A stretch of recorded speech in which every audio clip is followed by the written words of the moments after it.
Hello welcome students, we are studying plant physiology. हम जो है प्लांट फिजियोलॉजी पढ़ रहे हैं और प्लांट फिजियोलॉजी के अंदर जो है सबसे पहले हमने क्या चीज देखी, हमने देखा कि ट्रांसपोर्ट जो है प्लांट्स के अंदर कैसे हो और ट्रांसपोर्ट किस किस चीज की होती है इसके बारे में भी आपको जानकारी मिली। तो ट्रांसपोर्ट किस चीज की होती है प्लांट्स के अंदर, गैसेस की ट्रांसपोर्ट होती है, फिर जो फोटोसिंथेसिस से जो भी प्रोडक्ट प्रोड्यूस होते हैं ऑर्गेनिक मटेरियल उसकी ट्रांसपोर्ट होती है, फिर वाटर की ट्रांसपोर्ट होती है, फिर मिनरल्स की ट्रांसपोर्ट होती है और डिफरेंट गैसेस वगैरह जो है सारा ये सब ट्रांसपोर्ट होता है प्लांट्स के अंदर। ठीक है, आज प्लांट फिजियोलॉजी में फिर हमने ये भी प्रोसेस देखे कि जो है ये ट्रांसपोर्ट जो डिफरेंट मटेरियल की होती है प्लांट के अंदर, तो ये किस किस चीज से होती है। ठीक है, मतलब कौन कौन से प्रोसेस से होती है, जिसमें हमने डिफ्यूजन को देखा, जिसमें हमने जो है डिफ्यूजन के बाद जो है फिर इम्बाइबेशन जो है आज हम देखने वाले हैं। ठीक है, तो शॉर्ट डिस्टेंस और लॉन्ग डिस्टेंस ट्रांसपोर्ट देखा हमने। ठीक है, फिर आयन ट्रांसपोर्ट देखा, फिर पंप्स के थ्रू जो है ट्रांसपोर्ट कैसे होती है उसको देखा। आज जो है हम थोड़ा डिटेल में पढ़ेंगे डिफ्यूजन क्या होता है, इम्बाइबेशन क्या होता है और मेम्ब्रेन परमिएबिलिटी क्या होती है, मेम्ब्रेन्स जो होते हैं वो उसकी जो है परमिएबिलिटी का क्या मतलब है। तो आइए देखते हैं इम्बाइबेशन। सबसे पहले इम्बाइबेशन पे चलते हैं। इम्बाइबेशन क्या होता है? इम्बाइबेशन होता है, इम्बाइबेशन एक ऐसा प्रोसेस है जिसमें सॉलिड पार्टिकल्स जो है वाटर को एब्जॉर्ब करते हैं। ठीक है, वाटर को एब्जॉर्ब करते हैं और कहां से? सबसे पहले अगर वाटर उनके सरफेस पे आए, ठीक है, और सरफेस के ऊपर जब उनके ऊपर जो अटैच हो जाता है वाटर, तो उसके बाद जो है नेक्स्ट प्रोसेस होता है एब्जॉर्प्शन का होता है। और ऐसे पार्टिकल्स, ऐसी चीजें जिनके सरफेस के ऊपर वाटर आए, ठीक है, उनके वाटर प्रेजेंट हो, ठीक है, वाटर उनके ऊपर जो है टिक सके, अटैच हो सके, ठीक है, तो उसको कहते हैं एड्सॉर्बेंट। क्या कहते हैं? एड्सॉर्बेंट।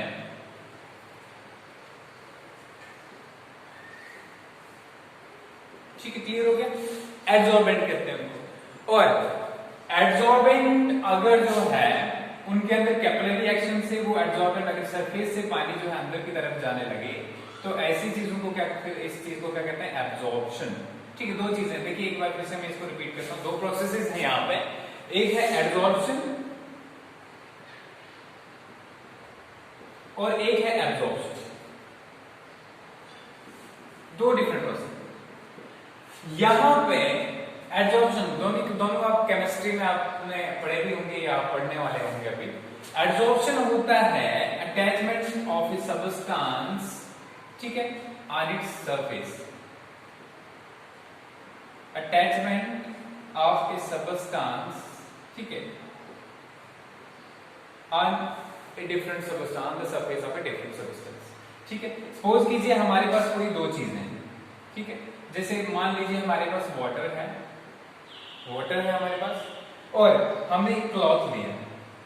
अगर क्लॉथ के अंदर ना जाए पानी बल्कि सरफेस पे रहे, ठीक है, सरफेस के साथ अटैच रहे, जैसे आपने छाते में देखा होगा, छाते के साथ ऊपर पानी बहता है, तो इस प्रोसेस को हम एड्सॉर्प्शन कहते हैं। क्या कहते हैं? एड्सॉर्प्शन। ठीक है, और वो चीज, वो प्रोडक्ट, वो कोई भी चीज जो है जो एड्सॉर्प्शन शो करे, मतलब अपने सरफेस के ऊपर किसी पार्टिकल्स को अटैच करे, उसको कहते हैं एड्सॉर्बेंट। क्या कहते हैं? एड्सॉर्बेंट कहते हैं। ठीक है, और वो पार्टिकल जो इसके ऊपर एड्सॉर्ब हो उसको एड्सॉर्बेट कहते हैं। क्या कहते हैं? एड्सॉर्बेट कहते हैं। क्लियर होगी ये चीजें? एक एब्जॉर्प्शन है। एब्जॉर्प्शन में क्या है? When particles are transferred inside the medium, ठीक है, or inside another substance, this process is called absorption. दो चीजें हैं यहाँ, ठीक। तो अब यहाँ क्या है? इम्बाइबेशन की अगर हम डेफिनेशन को लिखें तो कैसी डेफिनेशन होगी इसकी? The process of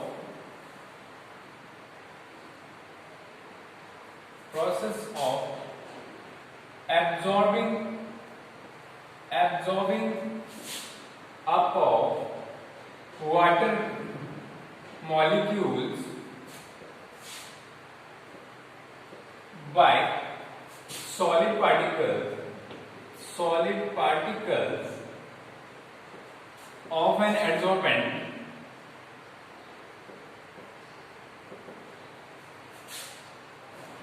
is called imbibition. ठीक है, क्या है? ऐसा प्रोसेस जिसमें वाटर मॉलिक्यूल एब्जॉर्ब हो रहे हैं, ठीक है, और कौन एब्जॉर्ब कर रहा है? सॉलिड पार्टिकल्स एब्जॉर्ब कर रहे हैं इसके एडसॉर्बेंट के। अब एडसॉर्बेंट क्या है? जिससे मैंने बोल दिया ऐसी एक चीज जो अपने सरफेस के ऊपर जो है सब्सटेंसेस को लाके फिक्स करके रखे। ठीक है, अंदर जो है इसके अंदर नहीं जाएंगे वो पार्टिकल्स। पार्टिकल्स कहाँ रहेंगे? सरफेस के ऊपर। ठीक है, तो इसको क्या कहेंगे हम? एडसॉर्बेंट। समझिए। अब देखिए, अब यहाँ पे क्योंकि एडसॉर्प्शन जहां पे हम यूज करते हैं तो वहां पे हम एडसॉर्बेंट और एडसॉर्बेट यूज करते हैं, लेकिन यहाँ हम इम्बाइबेशन यूज कर रहे हैं तो इसलिए वो पार्टिकल, ठीक है, अब हम दो चीजें यहाँ पे यूज करेंगे, एक इम्बाइबेंट यूज करेंगे, इम्बाइबेंट, और दूसरा करेंगे इम्बाइबेट। ये दो चीजें हम यूज करेंगे। अब इम्बाइबेंट क्या है और इम्बाइबेट क्या है? इम्बाइबेंट जो है it is that substance which absorbs the water molecule, ठीक है, ऐसा सब्सटेंस जो एब्जॉर्ब करे वाटर मॉलिक्यूल्स को, ठीक है, उसको क्या कहते हैं हम? इम्बाइबेंट। और यहां पे इम्बाइबेट क्या है? It is usually water. क्या है? It is usually water. ठीक है, क्या होता है? यूजुअली वाटर होता है। ठीक है, समझ में आ गया? तो ये चीज हमारे पास हो गई किसके लिए? इम्बाइबेशन के लिए। अब इम्बाइबेशन में अगर आप बोलोगे कि इम्बाइबेशन कहाँ है, कि कौन सा एडसॉर्बेंट होता है, कौन सा एडसॉर्बेट होता है, या कौन सा इम्बाइबेंट होता है, कौन सा इम्बाइबेट होता है, तो इसके बारे में हम देखते हैं। जनरली आपने सीड्स देखोगे, ठीक है, सीड्स जो हैं वो पानी को इम्बाइबेशन के थ्रू, सबसे पहले पानी उनके सरफेस पे अटैच होता है, ठीक है, पानी उनके सरफेस पे अटैच होगा, उसके बाद एब्जॉर्प्शन के थ्रू जो है उनके जो अंदर वाले टिश्यू के अंदर जाएगा, सेल्स के इंटरनल सेल्स में पहुंचेगा। ठीक है, तो ये हो गई। इसके अलावा अगर वुड देखोगे आप, वुड, ठीक है, वुड आपने देखा होगा कि जब रेनी सीजन आता है, मॉनसून वाला टाइम, तो उस टाइम पे जो हमारी खिड़कियां होती हैं, ये खिड़कियां, इसके पैन जो होते हैं, विंडो पैन जो होते हैं, ये सही से फिक्स नहीं होते। ठीक है, और बहुत जोर से उनको जो है मार के जो है उसमें फिक्स करना पड़ता है फ्रेम में। तो यहाँ पे जो है इसके पीछे रीजन ये है कि उस टाइम वो मॉइस्चर, जो नमी होती है उनके सरफेस पे, उसको वो एब्जॉर्ब करते रहते हैं धीरे धीरे और एक्सपेंड करते रहते हैं। ठीक है, और यहाँ पे इसकी क्वालिटी क्या है इम्बाइबेशन की, कैरेक्टरिस्टिक्स क्या है इम्बाइबेशन का? कैरेक्टरिस्टिक ये है कि जब इम्बाइबेशन होती है तो इम्बाइबेंट का वॉल्यूम बढ़ जाता है। इसका imbibant shows expansion in its volume, अपने वॉल्यूम में क्या शो करता है? वो एक्सपेंशन मीन जो इम्बाइबेशन जिस चीज में हो रही है वो एक्सपेंड हो जाएगी। ठीक है, क्लियर हो गया यहाँ पे? अब लेकिन उतना इम्बाइबेशन में जो एक्सपेंशन होगा उतना नहीं होगा जितना उसमें वाटर मॉलिक्यूल एब्सॉर्ब किए होंगे। तो फॉर एग्जांपल मान लो, एक एग्जांपल मैं आपको बताता हूं, आप चने ले लो, ग्राम जो है हमारे पास, ठीक है, ग्राम ले लो, और एक उनको जो है एक गिलास के अंदर या बाउल के अंदर ले लो, और बाउल में जो है 1/3 जो 2/3 जो है, मतलब अगर 3 हिस्से हैं बाउल के, 2 हिस्सों तक चने भर दो, और फिर जो है फुल ब्रेक तक क्या कर दो, इन चनों के ऊपर पानी डाल दो। ठीक है, फुल भर दो इसको, और अब जब बाद में देखोगे कि वो चने ये जो है इस तरीके से ऊपर की तरफ फैल गए होंगे। ठीक है, तो कैसे होगा? Due to imbibition. समझ गए? इम्बाइबेशन, वो चने एब्जॉर्ब करेंगे वाटर मॉलिक्यूल को, और उससे जो है इम्बाइबेशन से क्या होगा? वो एक्सपेंड हो जाएंगे। अब देखिए क्या फैक्टर्स हैं जो इम्बाइबेशन के रेट को अफेक्ट करते हैं। इम्बाइबेशन तो लग गया आपको पता, सिंपली आप समझ लो, जब सॉलिड पार्टिकल्स, कोई भी सॉलिड पार्टिकल्स जो है हमारे पास, ठीक है, वो जब पानी पीते हैं ठीक है, उसको क्या कहते हैं, इम्बाइबेशन, चाहे वो सीड्स हैं, चाहे वो लकड़ी है, चाहे कोई भी चीज है, ठीक है। अब देखिए, अब रेट क्या है, factors affecting rate of imbibition. क्या फैक्टर्स हैं जो इम्बाइबेशन के रेट को अफेक्ट करते हैं? सबसे पहला है, ठीक है, nature of imbibant,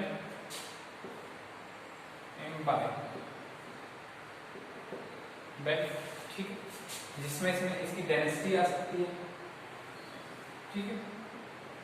nature, imbibant किस टाइप का है, ठीक है, क्या जो है उसमें बहुत ज्यादा डेंस है या जो है कम डेंस है, उस पर डिपेंड करता है। ज्यादा डेंस होगा तो क्या होगा, कम इम्बाइबेशन होगा, ठीक है।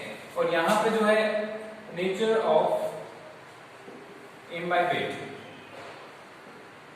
जो इम्बाइबेट है उसका नेचर कैसा है, क्या वो हाइड्रोफिलिक है, इसमें हाइड्रोफिलिक आएगा, हाइड्रोफिलिक और हाइड्रोफोबिक आएगा, ठीक है, दो चीजें आ रही हैं। अब ये हाइड्रोफिलिक और हाइड्रोफोबिक क्या है? हाइड्रोफिलिक का मतलब होता है वाटर लविंग।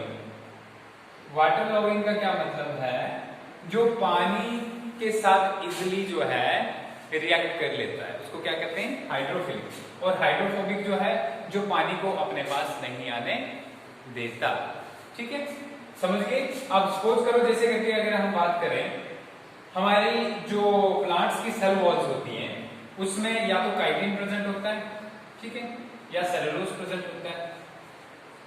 अगर काइटिन की हम बात करें तो इसका जो है, या सुबेरिन की बात करें तो ये हाइड्रोफोबिक है, क्या है, हाइड्रोफोबिक, या लिपिड्स है हमारे, ठीक है, तो इनके अंदर पानी जमा नहीं हो सकता। तो ऐसी चीजें जो है ये क्या करती हैं, ऐसी चीजों के अंदर, हाइड्रोफोबिक चीजों के अंदर कम जो है इम्बाइबेशन होती है एज कंपेयर टू हाइड्रोफिलिक चीजों के। क्लियर हो गया? अब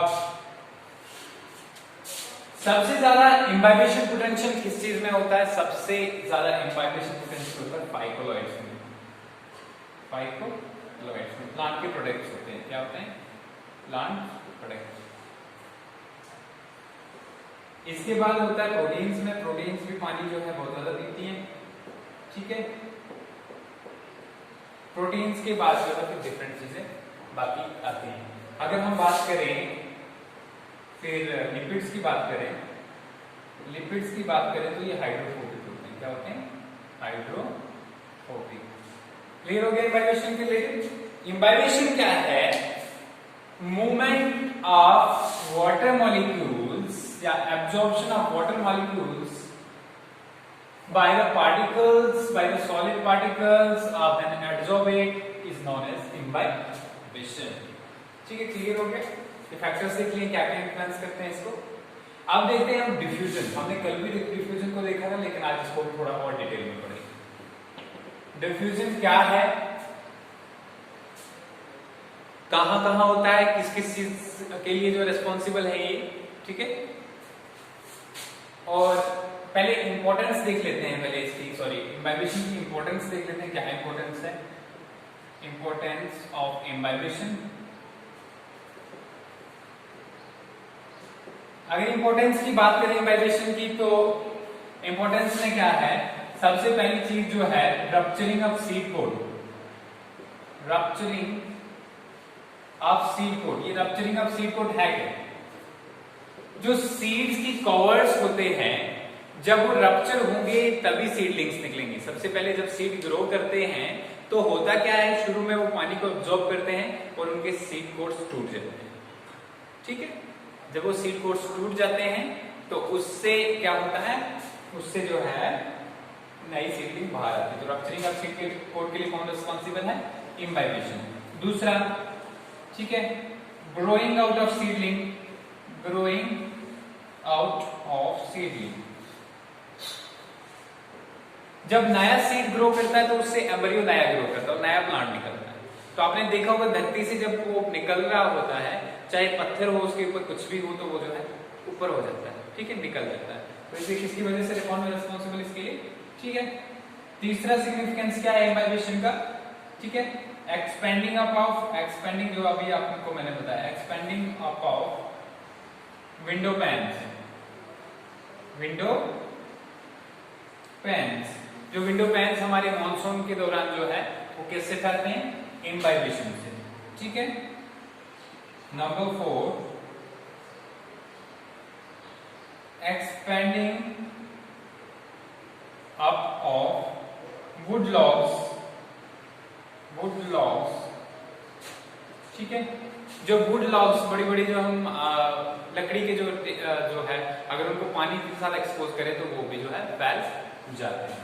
तो ये सारा ही क्या है, इंपॉर्टेंस है, सिग्निफिकेंस। इसके साथ ही एक और चीज जो है इम्बाइबेशन प्रेशर देख लेते हैं। इम्बाइबेशन प्रेशर क्या होता है, इम्बाइबेशन प्रेशर हो सकता है एक मार्क्स का कुछ ऐसा जैसा आए। तो इम्बाइबेशन प्रेशर क्या होता है, the pressure exerted by particles of an imbibant is called imbibation pressure,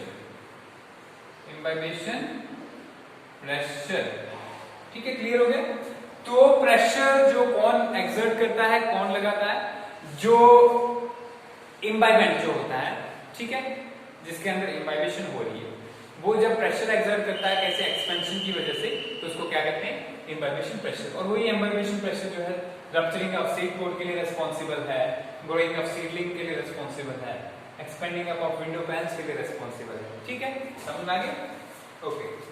हाँ, फिर चलते हैं डिफ्यूजन के ऊपर। डिफ्यूजन की हमने डेफिनेशन पढ़ ली थी, क्या पढ़ा था कि movement of particles from region of their higher concentration to the region of lower concentration, ठीक है। जब हायर कंसंट्रेशन से लोअर कंसंट्रेशन की तरफ जो है चीज जाए, ठीक है, तो उसको क्या कहते हैं, उसको डिफ्यूजन कहते हैं। और ये जो कंसंट्रेशन का डिफरेंस है इसको क्या कहते हैं, कॉन्सेंट्रेशन ग्रेडियंट, क्या कहते हैं, concentration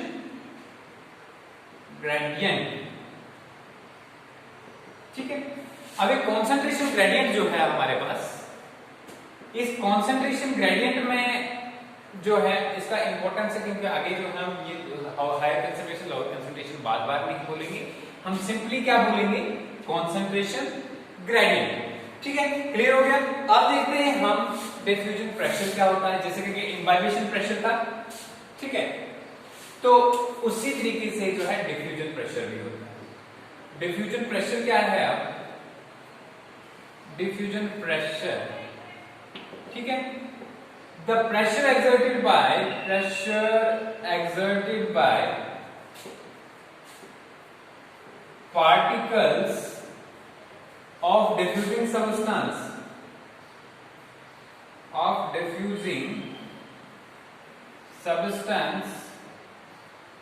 is called diffusion pressure, ठीक है, diffusion pressure। तो क्या है, वो प्रेशर जो पार्टिकल्स एक्सर्ट करें डिफ्यूजिंग सब्सटेंस के, तो उसको क्या कहते हैं हम, डिफ्यूजन प्रेशर। सपोज करो अगर हम जो है यहाँ पे परफ्यूम जो है हमने यहाँ पे स्प्रे किया और वो जो फैल रहा है वो जो है ऐसे मूव नहीं कर रहा है, उसके अंदर काइनेटिक एनर्जी है, और वो काइनेटिक एनर्जी यहाँ पे बहुत ज्यादा, जब किट्ठे में काइनेटिक एनर्जी होती है तो वो प्रेशर एक्सर्ट करते हैं पार्टिकल्स, इसलिए यहाँ वहां पे मूव करते हैं, ठीक है। तो इसको क्या कहते हैं, डिफ्यूजन प्रेशर, ठीक है। अब देखिए, सपोज कीजिए कि हमारे पास दो चीजें हैं यहाँ, क्या दो चीजें हैं, हमारे पास पानी है, ठीक है, पानी के अंदर हमने क्या किया, यहाँ पे 1 चम्मच नमक डाला और यहाँ पे 1 चम्मच चीनी डाली। अब यहाँ पे जो है वो चीनी के मॉलिक्यूल्स और नमक के मॉलिक्यूल्स जो है वो जो है एक दूसरे से इंडिपेंडेंट मूव करेंगे। इंडिपेंडेंट मूव करने का मतलब क्या है, जो इसके पार्टिकल्स मूव कर रहे होंगे वो इसको डिस्टर्ब नहीं करेंगे, और जो इसके पार्टिकल्स मूव नहीं कर रहे होंगे वो इसको डिस्टर्ब नहीं करेंगे। सिर्फ एक चीज होनी चाहिए, अगर ये दोनों आपस में रिएक्ट कर लेंगे तो फिर जो डिफ्यूजन के रेट में डिफरेंस आ सकता है। दूसरा, कुछ कभी कभी ऐसा भी होता है कि यहाँ पे जो है यहाँ से आने वाला पार्टिकल इससे कोलाइड कर जाता है, थोड़ा टाइम लगता है उसमें, ठीक है, डिले हो सकता है, लेकिन जनरली हम क्या कहते हैं, the rate of diffusion of one substance is independent of the diffusion of other substance, ठीक है। जब दो हमारे पास चीजें एक साथ में डिफ्यूज कर रही हैं तो इसका रेट इंडिपेंडेंट है इसके रेट से, समझ में आ गया। तो ये जो है, और यहां पे जो एक पार्टिकल जो है जो डिफ्यूजन प्रेशर लगा रहा है और दूसरा जो लगा रहा है, इसको कहते हैं हम पार्शियल प्रेशर। क्या कहते हैं? Partial pressure. समझ आ गया? तो पार्शियल प्रेशर क्या होता है डिफ्यूजन के केस में? When two or more substances are diffusing simultaneously, the pressure exerted by particles of one substance is known as partial pressure. Okay, समझ गए यहाँ पे? तो ये हो गया यहाँ पे डिफ्यूजन प्रेशर क्या था, ठीक है। अब देखते हैं हम factors influencing rate of diffusion. Rate जो है डिफ्यूजन का वो किस किस से इन्फ्लुएंस होता है? क्या आप देख रहे हैं? रेट, ठीक है, पैसे वाला रेट नहीं है, ये है कि किस स्पीड से डिफ्यूजन हो रहा है। उस स्पीड को जो है, स्पीड को कौन कंट्रोल करता है? क्या क्या चीजें कंट्रोल करती है, ठीक है। सबसे पहला जो है हमारे पास है डेंसिटी, डेंसिटी ऑफ मीडियम, ठीक है। डेंसिटी ऑफ मीडियम क्या है? देखिए, अगर जिस चीज में वो डिफ्यूज कर रहे हैं, अगर जो है हमने सपोज करो यहाँ पे पानी रखा और उसमें चीनी डाल दिया, ठीक है, तो चीनी जो है पानी में जब हमने डाली तो पानी का जो है डेंसिटी कम है, डेंसिटी कम है, इसमें जल्दी डिफ्यूजन होगा। दूसरी तरफ जो है हमने क्या किया, शहद डाला और शहद के अंदर जो है चीनी डाला या नमक डाल दिया, मान लो नमक डाल, ठीक है। अगर हम देखें, क्योंकि शहद की डेंसिटी क्या होता है? घना होना, थिकनेस, ठीक है। तो यहां पे जो है अगर शहद की डेंसिटी घनी है तो ये डिफ्यूजन स्लो होगी, ठीक है, समझ आ गया। तो इसके लिए अगर हम देखेंगे, इसका मतलब क्या है कि अगर डेंसिटी ज्यादा है तो डिफ्यूजन क्या है? स्लो है, और अगर डेंसिटी हमारे पास कम है तो डिफ्यूजन ज्यादा है। समझ आ गया? तो ये जो डिफरेंस है इन दो के बीच में, इसके लिए ग्राम ने एक ला दिया, ठीक है, यहाँ पे ग्राम्स लॉ कहा जाता है। ये क्या कहता है कि रेट ऑफ डिफ्यूजन, रेट को आज से लिखेंगे हम, is inversely proportional to square root of density of a substance, ठीक है। तो R is directly proportional to 1/d, ये कहा किसने? ग्राम ने। अब देखते हैं और क्या क्या चीजें जो हैं रेट ऑफ डिफ्यूजन को जो है इंपैक्ट करती है। पहली चीज आ गई थी हमारे पास क्या? डेंसिटी। दूसरी चीज जो है टेम्परेचर, ठीक है, टेम्परेचर। सपोज कीजिए, मान लीजिए जो है टेम्परेचर कैसे इंपैक्ट करता है डिफ्यूजन को, डिफ्यूज जो पार्टिकल्स कर रहे होते हैं उनको कैसे इंपैक्ट करता है। आपने क्या लिया? पानी में चीनी ली, ठीक है, पानी में चीनी ली आपने, 2 गिलास में पानी में चीनी ली, ठीक है, बराबर बराबर चीनी ली। अब क्या काम किया आपने? एक गिलास को ऐसे रहने दिया और दूसरे गिलास को आपने क्या काम किया? फ्लेम के ऊपर डाल दिया, ठीक है, हीट करना शुरू किया। तो किसमें जो है सबसे पहले जो है चीनी खत्म हो जाएगी, सारे पानी में मिक्स हो जाएगी। जिसको हमने ऐसे स्टेबली छोड़ दिया या जिसको हमने हीट के ऊपर रखा, जिसको हमने हीट के ऊपर रखा, उसमें जल्दी डिफ्यूजन होगा। तो इसका मतलब क्या है? अगर टेम्परेचर बढ़ता है तो डिफ्यूजन क्या होता है? Temperature is directly proportional to क्या? डिफ्यूजन। टेम्परेचर डायरेक्टली प्रोपोर्शनल है डिफ्यूजन के। टेम्परेचर बढ़ता है तो डिफ्यूजन भी बढ़ता है, टेम्परेचर घटता है तो डिफ्यूजन भी घटता है, ठीक है, क्लियर हो गया? 2 चीजें हो गई हमारे पास, ठीक है। इसके अलावा अगर हम देखें, प्रेशर ग्रेडियंट है हमारे पास, प्रेशर डिफ्यूजन, प्रेशर ग्रेडियंट। अब ये डिफ्यूजन प्रेशर ग्रेडियंट क्या है?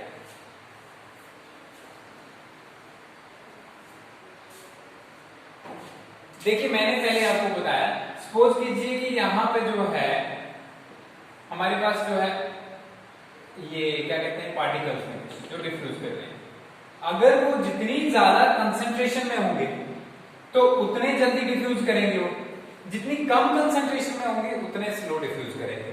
तो इसका मतलब क्या है, कंसंट्रेशन ज्यादा होगी तो वो प्रेशर ज्यादा, जो प्रेशर ज्यादा बनेगा, ठीक है, उनका पार्शियल प्रेशर ज्यादा होगा। तो यही है प्रेशर ग्रेडियंट। अगर सपोज करो दूसरी चीज यहां पे है, यहां पे क्या है, इस जगह पे हमारे पास जो है पार्टिकल्स कम है, ठीक है, दूसरी तरफ हमारे पास पार्टिकल्स ज्यादा है। तो यहां पे जो है पार्टिकल्स कम वाली से ज्यादा की तरफ जाएंगे या ज्यादा वाली से कम की तरफ जाएंगे? ज्यादा वाली से कम की तरफ जाएंगे। क्यों ज्यादा से कम की तरफ जाएंगे? क्योंकि यहाँ पे जो है प्रेशर ज्यादा बन रहा है इन पार्टिकल्स का एज कम्पेयर टू यहाँ पे। तो जब तक ये प्रेशर बराबर नहीं हो, इक्विलिब्रियम में मेंटेन नहीं हो जाए, तो इसको क्या कहते हैं हम? तो कहते हैं प्रेशर ग्रेडियंट का, ठीक है। प्रेशर ग्रेडियंट अगर जो है, ठीक है, इक्वल है, जैसे इक्विलिब्रियम पे नहीं पहुंचता, तब तक जो है हमारा डिफ्यूजन जो है सेम रहेगा, ठीक है। तो ये हो गया हमारे पास।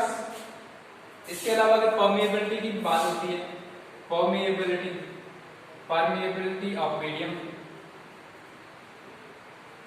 मीडियम कितना परमिएबल है? क्या जो है कभी कभी ऐसा होता है कि अगर अंदर डिफ्यूज होने से पहले जो है उसमें पार्टिकल्स का पहुंचना ही डिफिकल्ट हो जाता है। जैसे कि हम सेल्स के बारे में आगे जो है परमिएबिलिटी के बारे में पढ़ेंगे कि परमिएबिलिटी होता क्या है, कितने टाइप के मेम्ब्रेन्स होते हैं, परमिएबल है। परमिएबिलिटी का मतलब है परमिट करना, किसी चीज को अपने अंदर आने देना। अगर कम परमिएबल होगा, लेस परमिएबल होगा तो स्लो डिफ्यूजन होगी, ठीक है। और अगर परमिएबल नहीं होगा तो डिफ्यूजन ही नहीं होगी, ठीक है। इस पर भी डिपेंड करता है रेट ऑफ डिफ्यूजन, ठीक है। क्लियर हो गया? अब सिग्निफिकेंस जो है इससे क्या है, क्या फायदे हैं इसके, क्या कहते हैं डिफ्यूजन के?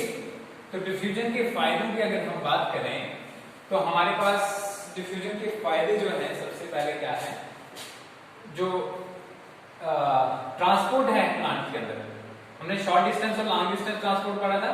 तो transport in plants, transport of gases मान लेते हैं पहले, transport of gases in plants takes place by diffusion, takes place bye